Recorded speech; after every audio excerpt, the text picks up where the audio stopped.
welcome sa Tongs TV. Manood palagi at mag-subscribe na rin kayo para updated sa bawat video naming bago. Sa bawat video ay may aral kang makukuha, lalo na kung isa kang magsasaka. Gawain sa probinsya ang palagi naming content, kaya halika na sa Tongs TV. Mag-subscribe na kayo at manood palagi.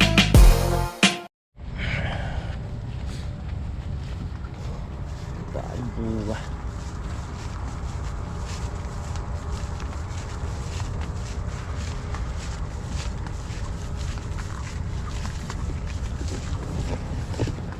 Yo, good morning mga katongs. Magandang umaga po.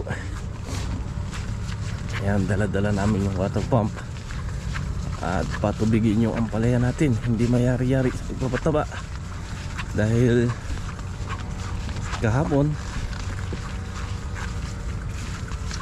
nung isang araw dalawang beses nag-harvest na ampalaya dahil hindi nayari nung isang araw. Kahapon nayari natin, so ngayon lang tayo makapagpapatubig ulit, pataba.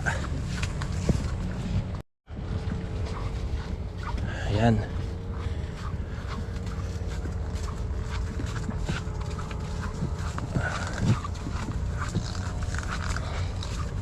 pero nilinis na ni Greg kahapon yung daanan natin dito dahil after nga po mabiyahe, nagpatuloy ako sa pagpapatubig dun sa dito sa gawi rito. May natira na lang 4 na tudling, so pagdadalawahan namin kasi itong gawi dito yung kalahati. Baka hindi mayari ngayon kasi uuwi kami undas na bukas. 31 na nga po ngayon mga katongs.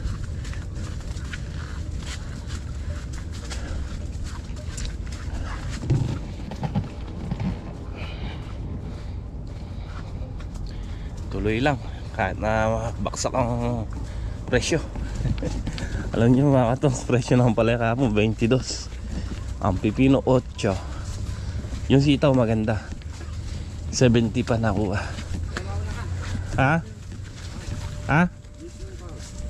Hindi, nilagyan mo harang o yung silig yan, baka matapakan niya. Maganda na yung silig yan, nakatabon lang ng damo. Madulas ba to? Daan-daan ka lang ha. Sira na pala yung pintura ito eh. So, linis na oh. Ang dali ni Greg ah. Takot kaya.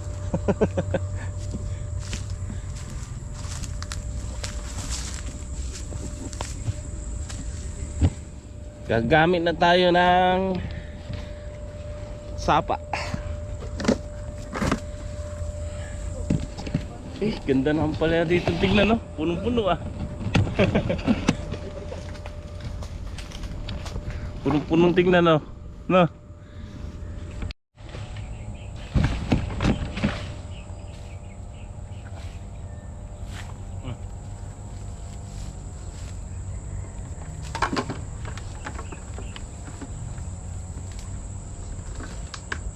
Bukas mo muna.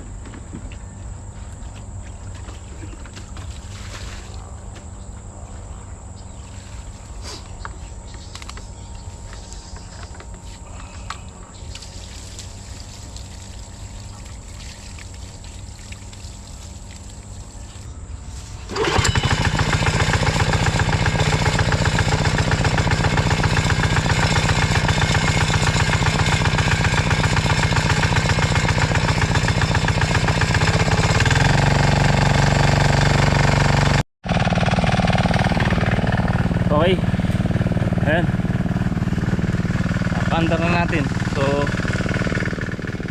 ako taga-sabog ng pataba, sila bato babantay dito sa patubig, sila nagbukas sa patubig.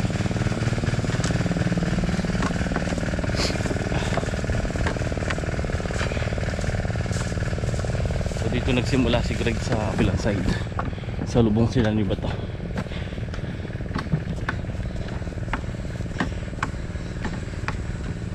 Lakas na. Minor lang yung andar. Pagka napuno yan, Greg, lipat mo rito na. Taas sa may tambak dito para bumaba papunta ron na. Tapos tignan mo rin yung mga pigtasan, may papigtas sa pitak yan na. Mamaya kunin mo na, pwede na.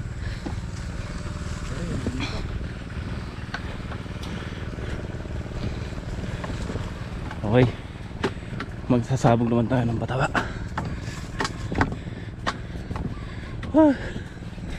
Humingil ako doon. Dito na ipataba natin eh. So dalawang butas na siguro si Bato nakapatutubigan dito. Hindi ko pa nasasabugan. Tagal namin sineset yung water pump. Nagbara yung mga house eh. Na-stuck.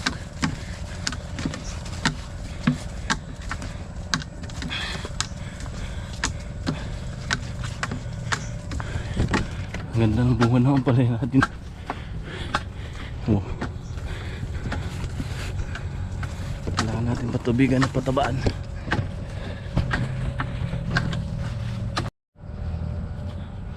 Okay mga katong, ayan yung gamit natin ano, yung Nitro Borracha Triple 14. So patubig sabay pataba. Dati tinitimbang ko, ngayon tinakal ko na lang sa takalan natin para hindi na tayo nagtitimbang. So okay naman, sakto na yon pagka tinakal natin na ganun. Pero haluin muna natin dito sa plastic.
Lost na yun.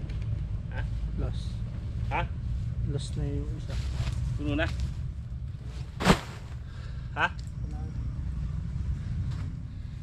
Puno na? Isa puno na. Alin? Ha?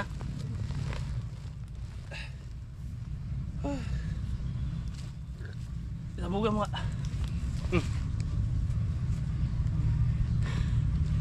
Hinihingal ako.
Kang!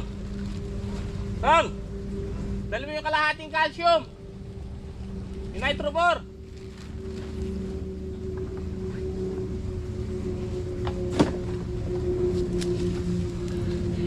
Okay mga katongs.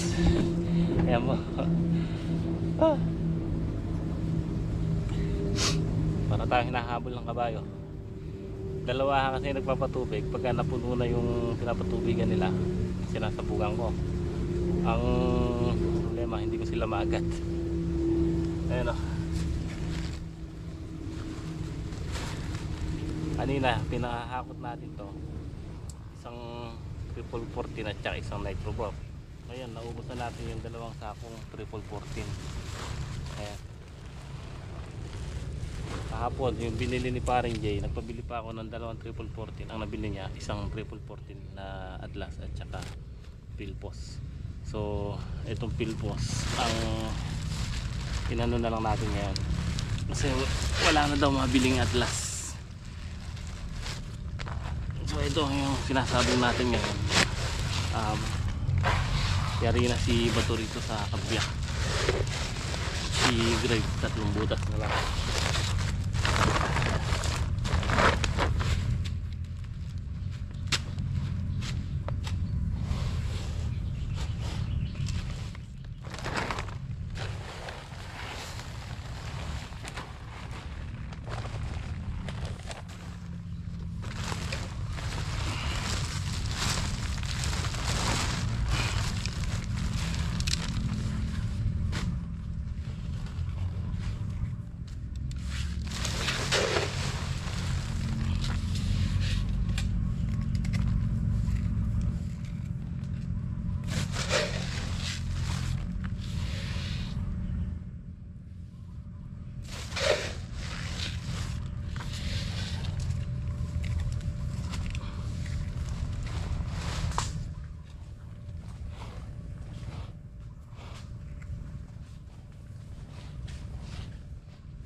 Hindi kasi natin pwedeng haluin mga katungs na isang halo eh.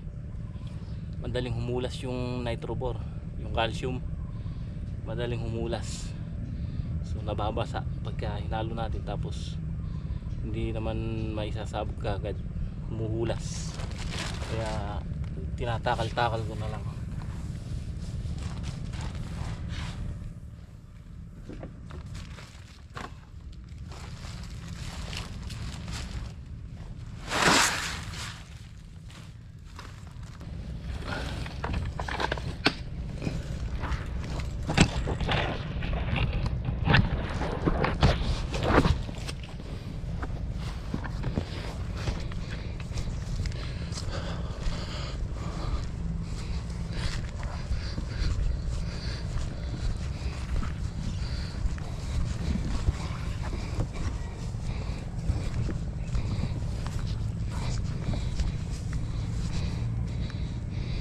Tapos na?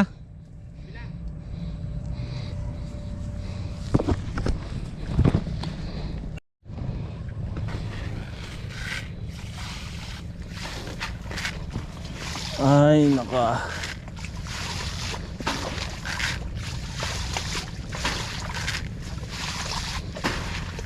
Kabila na mga katungs yung kumakain ng pataba niyan. Kumakain ng pataba yung pipino. Itong palaya kumakain din. Kaya halos 6 na bulto yung kinarga natin dyan mga katungs. 4 na triple 14 at saka 2 nitrobor. 6 na bulto. So nilakasan na natin kasi 2 naman yung kumukuha ng kundya.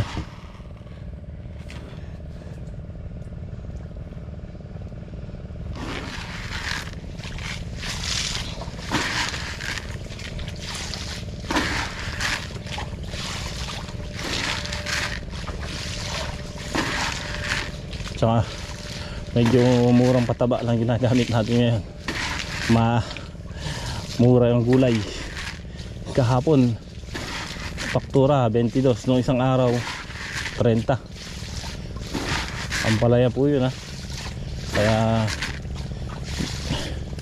wala tayong kita ngayon. Hindi tayo kikita.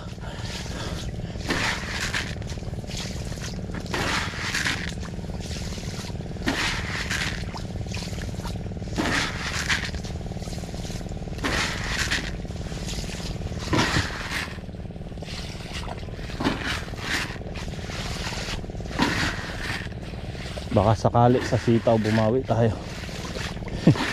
Kung magtuloy-tuloy maganda presyo, tapos marami tayong na-harvest. Tulad kahapon, unang kalaw 9,000.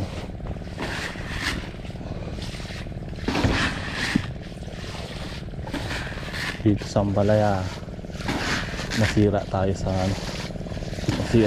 pipino. Wala. Yung pipino natin mga 3 harvest pa yan, nakakasyam na tayo. Pero yung Ampalaya siguro malaki na yung 10 harvest natin dito. Sira tayo sa Ampalaya. Mali ng diskarte, mali ng kan natin, intercropping.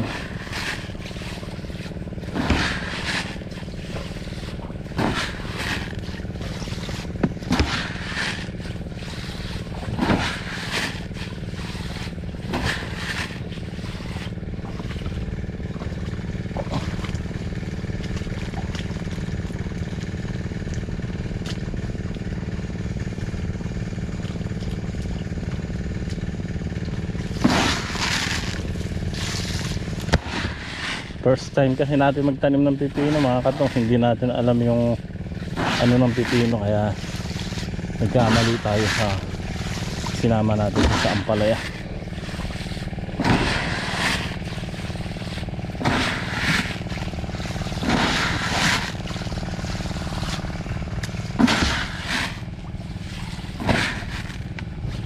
Ayun o, hindi na natin maawat yung punggos kasi galing sa pipino.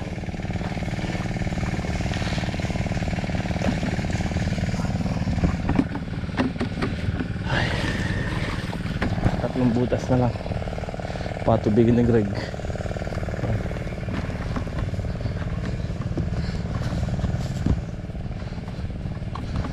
Dami na sanang bunga sa taas, no?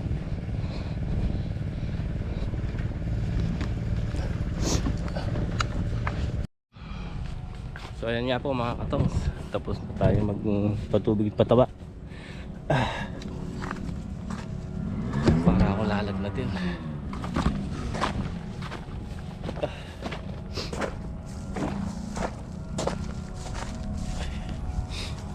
Ayan yung ating Ampalaya. Tingin sa Ampalaya natin, mukhang mabilis ang buhay, gawa na sa pipino nga. At natapat pa ng mura. Yan ang hirap kung kailan natin napaganda ng simula. Kaya lang nagkamali tayo sa pipino. Halos nakabisado na natin ang Ampalaya. Yun nga lang kasi first time natin magtanim ng pipino, hindi natin alam na ganyan pala yan, na magdadala ng sakit. So ngayon alam na natin, pero at least hindi naman kanya masusulit naman din yung balag natin na yan, gawa ng pagka lumipas na yung pipino at Ampalaya natin, pwede na natin tanim yung sitaw. Puro sitaw yung balag nito mga katongs. Ang gagawin natin sitaw, dito lang sa gilid ang tanim, kabilaan kada butas, tas bakante na isang butas para yung pagpapatubig natin menos mabilis. Pag nagpatubig tayo, isahan lang. Tapos itong tudling nito dito sa gilid yung sitaw, sa kabila sa gilid, then bakto tayo, ganun din sa kabilaan ng tanim. Patag-araw naman na, kaya sayang ang Ampalaya natin. Ang ganda na ng arangkaday. Nakuha lang tayo sa pipino. Nagkamali. At may gagayak tayong tataniman ng bagong ampalaya. Abangan nyo kung saan mga katongs. Doon talagang wala tayo ibang ilalagay, puro ampalaya lang. So nakuha na natin yung diskarte rito sa pag-ampalaya. Doon magtutuloy-tuloy na yun gawa natin kasi wala na tayo ibang itatanim doon. Tapos maluwang ang magiging pagitan niya, daanan yung gitna. Hindi tayo dadaan dito sa baba kasi isa pa nakasira sa ampalaya natin. Araw-araw natin pinapasok gawa natin nga harvest tayo sa pipino. Diyan tayo dumadaan. Yung ugat niya mga katongs nandyan. Kaya isa pa yun ang nakasira. Sayang. Pero at least 2 beses tayong harvest ng mahigit tinulada. Baka yung pang-anim kaya pa. So pang-anim na harvest, pang-7, pang-8. Baka sumagad na lang sa 10 harvest yan. Ang palaya natin. Kaya hindi na natin makontrol yung punggos dahil gawa na sa kuwan nga sa pipino na hawa.